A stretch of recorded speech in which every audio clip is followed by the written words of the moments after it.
Assalamualaikum. Salam ya. Pak nak sate padang. Boleh. 20 cucuk. 20 cucuk. Ha.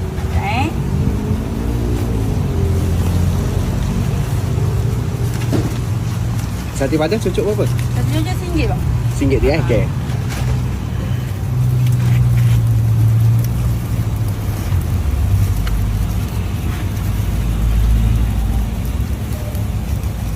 Cucuk Ha.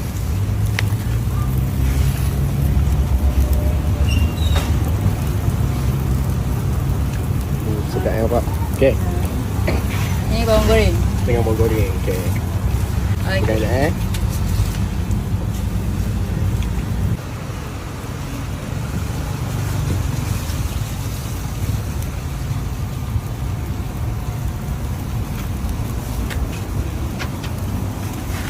Ni macam ni nipis-nipis sini Betul. Dia buat sendiri ni kan? Betul. Semua homemade.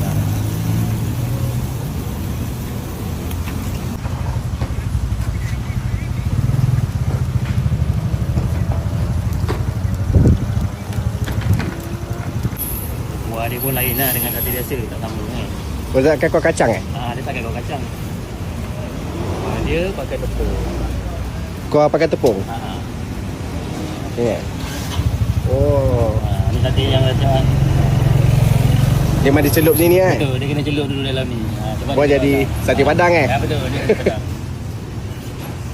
Memang buat ni orang Indonesia ke bang? Betul. Saya mak ayah memang orang Indon. Oh okey. Memang asli Padang, Pariaman kan. Okey. Jadi resepi semua daripada dia lah.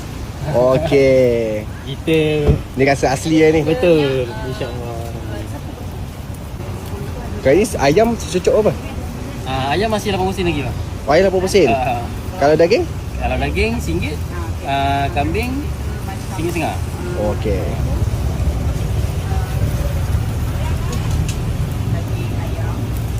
Babat pun kita ada bang. Cuma hari ni tak ada. Oh hari ni tak ada. Hari ni tak Best ada. kalau babat berapa cucuk? Babat sama dengan daging RM1 juga. RM1 juga, okey. Kalau babat untuk sate padang saja lah. Kalau untuk sate biasa kita tak ada lah babat. Okey. Kalau babat untuk sate biasa je.